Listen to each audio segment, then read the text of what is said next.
Students, welcome you all in our periwinkle 555 YouTube channel. तो आज हम बात करने वाले हैं साइंस पेपर 1 के लेसन नंबर 2 के बारे में, जिसका नाम है पीरियोडिक क्लासिफिकेशन ऑफ एलिमेंट्स।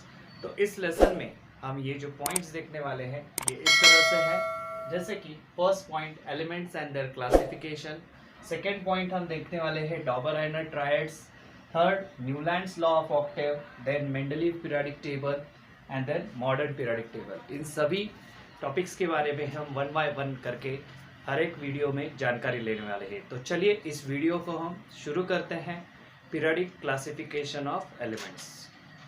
तो चलिए हमारे फर्स्ट पॉइंट की तरफ बढ़ते हैं, जिसका नाम है क्लासिफिकेशन ऑफ एलिमेंट्स। एलिमेंट्स का फर्स्ट ऑफ ऑल क्लासिफिकेशन करने की जरूरत क्यों पड़ी, ये जानना हमें जरूरी है। तो चलिए पहले आपको जैसे पता है, प्रीवियस स्टैंडर्ड में आपने पढ़ा है कि all the atoms of an elements are of only one type। सभी जो atoms है elements के तो एक ही types के रहते हैं।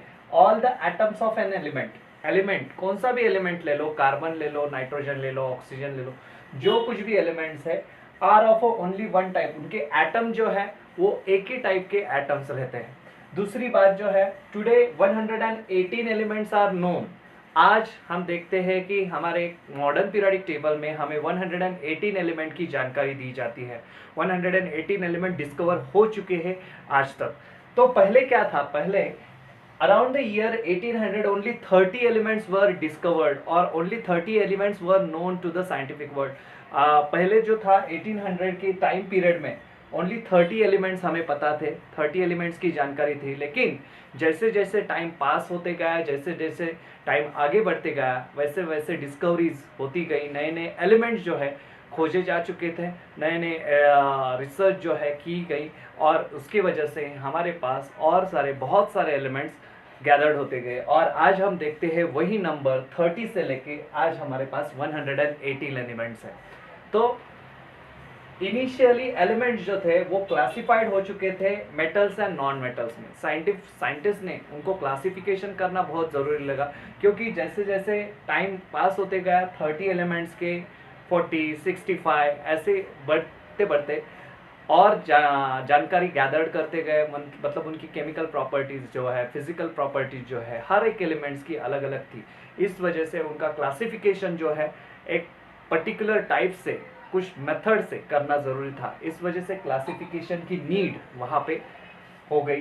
तो इसलिए पहले क्लासिफिकेशन जो है मेटल्स का, एलिमेंट्स का, मेटल्स एंड नॉन मेटल्स, इन दो ही ग्रुप में किया गया। बाद में जो थर्ड जो ग्रुप है, later on metalloids were notice. Metalloids का जो ग्रुप था वो बाद में पता चल गया।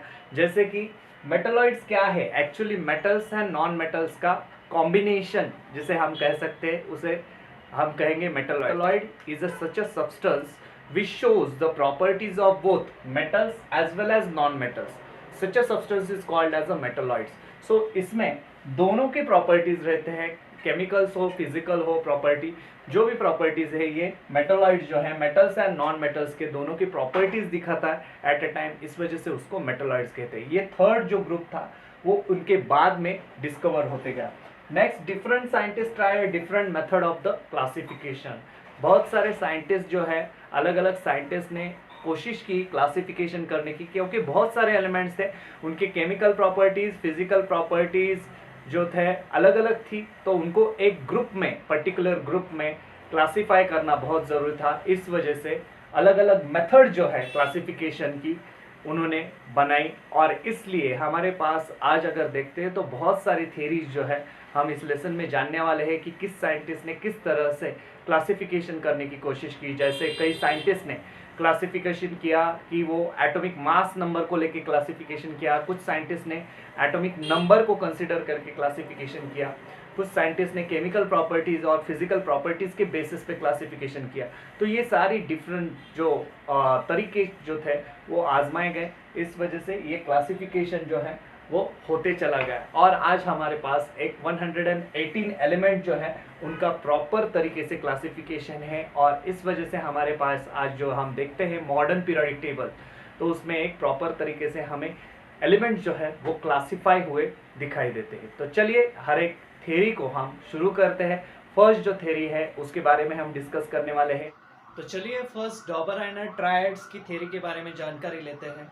सो डॉबर-आइनर ट्रायड जो है, he was a scientist in a year 1817, a German scientist called as a डॉबर-आइनर। डॉबर-आइनर उसका नाम था, जर्मन साइंटिस्ट था वो है।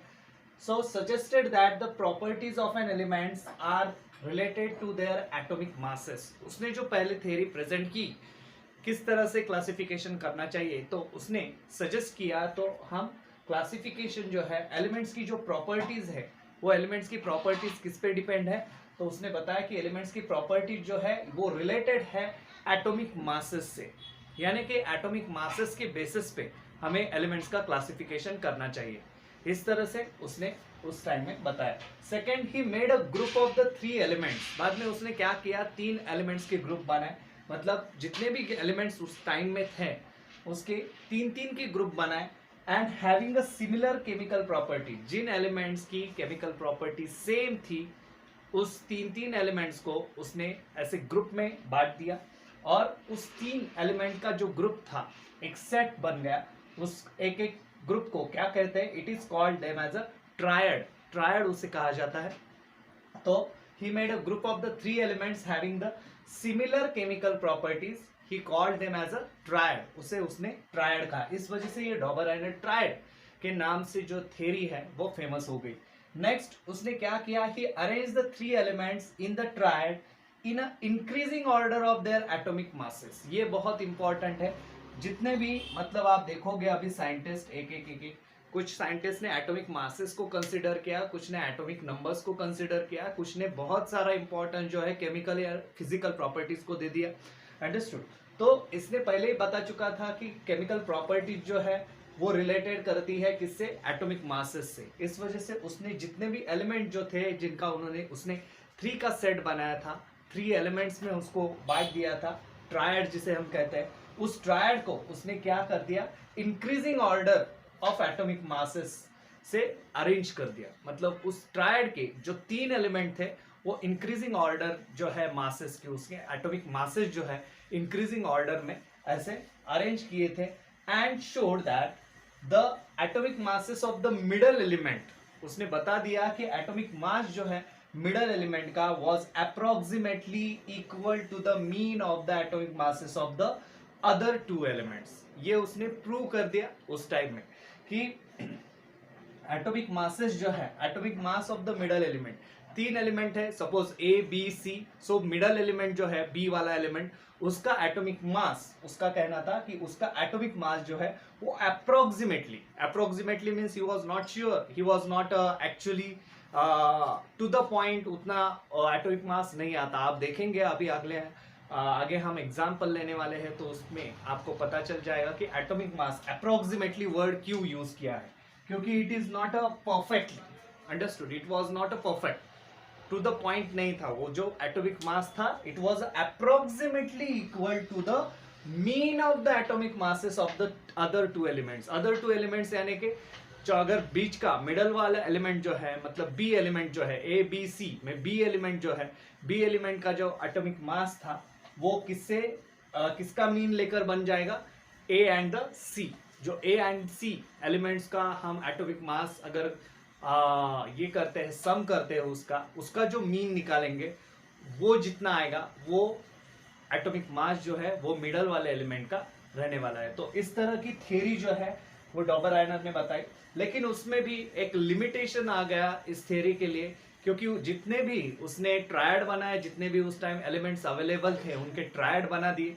तो ट्रायड के बाद उसको पता चल गया he could not classified all the elements. सभी एलिमेंट्स डॉबर-आइनर थ्योरी को फॉलो नहीं करते, या फिर डॉबर-आइनर ट्रायड का जो थ्योरी है उसको फॉलो नहीं करते। ये थ्योरी सभी एलिमेंट्स के ऊपर लागू नहीं होती। This is the biggest limitation of this theory. तो अगर एग्जाम में क्वेश्चन आता है इसके लिए 10th स्टैंडर्ड को क्वेश्चन आता है, बोर्ड के एग्जाम में अगर आपको क्वेश्चन आता है डॉबर-आइनर ट्रायड्स के बारे में इंफॉर्मेशन लिखो, तो आपको फर्स्ट ऑफ ऑल साइंटिस्ट के बारे में लिखना है। इन ईयर याद रखो, 1817 में कौन सा साइंटिस्ट था, जर्मन साइंटिस्ट था डॉबर-आइनर।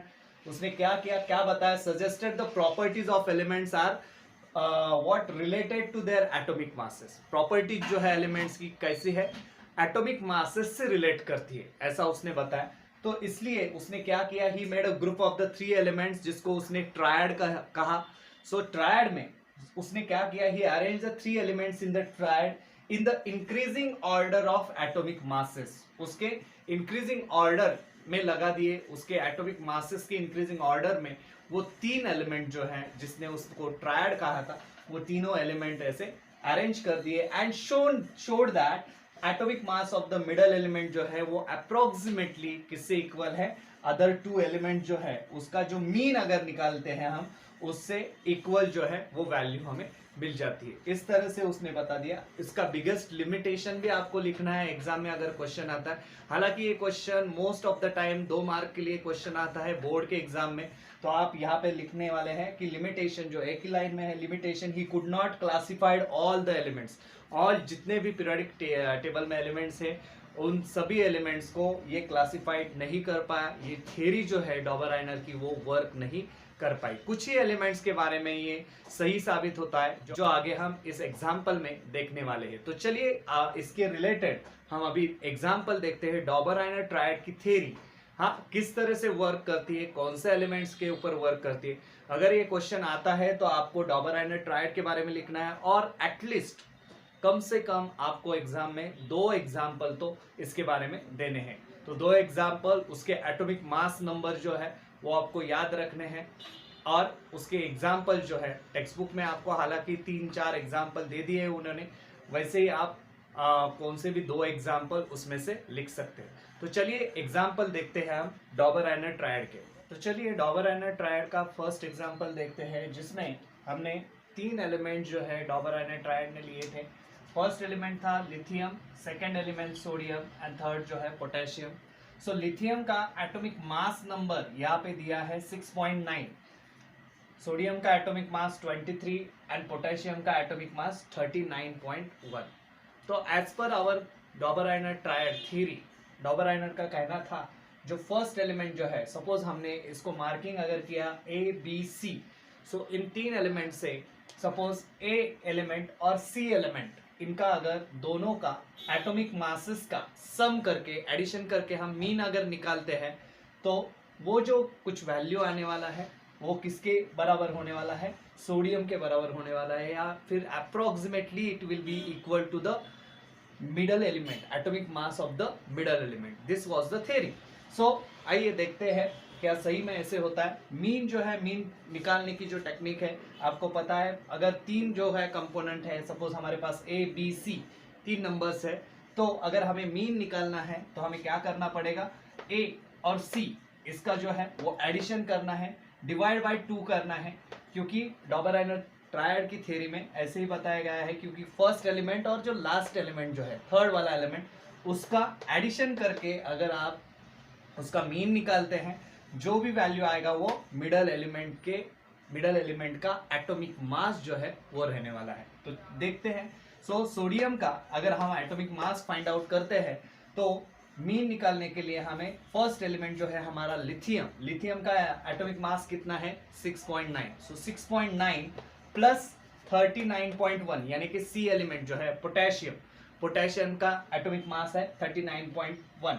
सो उसको हम अगर प्लस करते हैं, एडिशन करते हैं उसका, तो हमें जो भी आता है वैल्यू, उसको हमने अगर डिवाइड बाय 2 किया, 2 से अगर डिवाइड करते हैं, मीन निकाल रहे हैं हम, तो हमें वैल्यू आता है जो कि है 23, जो कि वैल्यू है 23 वैल्यू मिलता है। और 23 जो है, जैसे आप देख रहे हैं 23 किसका एटॉमिक मास नंबर है, सोडियम का।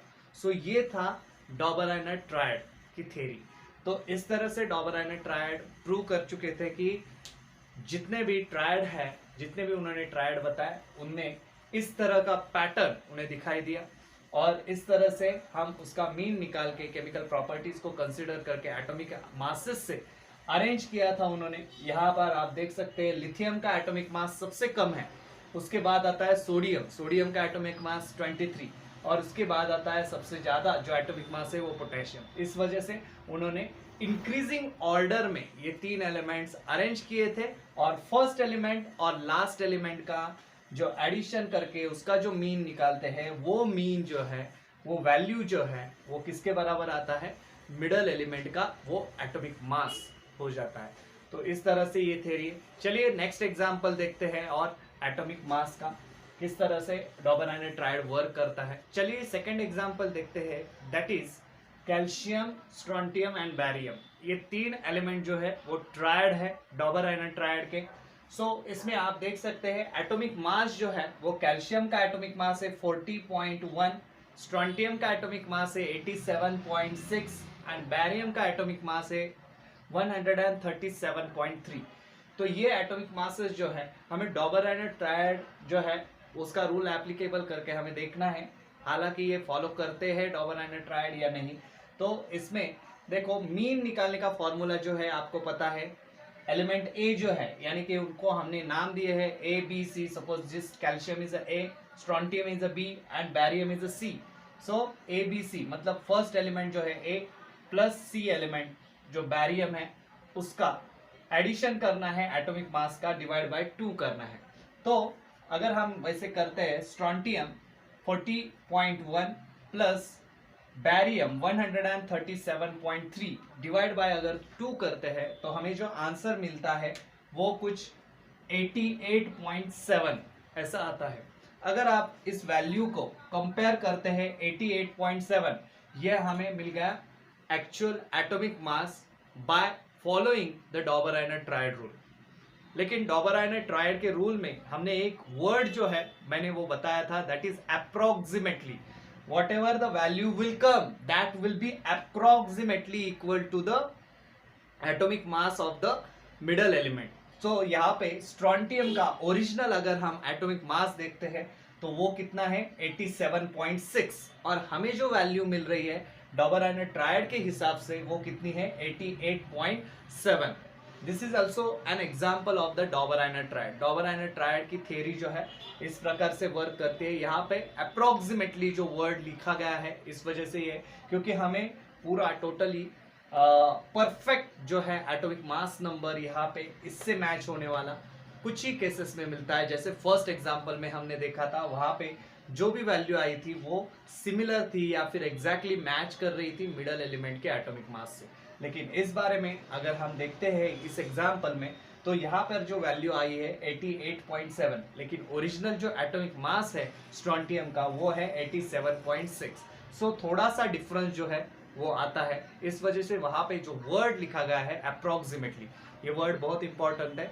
आप जब एग्जाम में लिखने वाले हो डबल आयनाइड थ्योरी के बारे में तब ये वर्ड लिखना जरूरी है, क्योंकि आप जब एग्जाम्पल दोगे तब उसमें ये जो डिफरेंस आने वाला है that clearly indicates that it is approximate, it is not a perfect, it is just approximate। जो हम वैल्यू निकालते हैं डबल आयनाइड ट्रायड के हिसाब से वो अप्रोक्सीमेटली उसके नजदीक का वैल्यू आता है। इस वजह से ये डबल आयनाइड ट्रायड जो है इस प्रकार से काम करता है। तो चलिए नेक्स्ट एग्जांपल देखते हैं, एग्जांपल नंबर 3 जो है डबल आयनाइड ट्रायड का फिर से। तो चलिए डबल आयनाइड ट्रायड का थर्ड एग्जांपल देखते हैं, जिसमें हमारे पास है क्लोरीन, ब्रोमीन, आयोडीन। ये तीन एलिमेंट है जिसको once again we Dobereiner had arrange as per the increasing order of their atomic मास।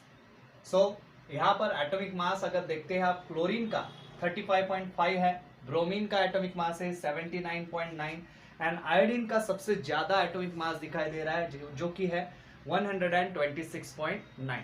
तो इनको हमने अगर फिर से ए बी सी ऐसे अगर नाम दे दिए, सो फर्स्ट एलिमेंट जो है क्लोरीन और आयोडीन को हमने यहाँ पर ले लिया, उसका मीन अगर निकालते हैं डिवाइड बाय 2 करके, हाँ, तो वो मीन इसके बराबर आना चाहिए।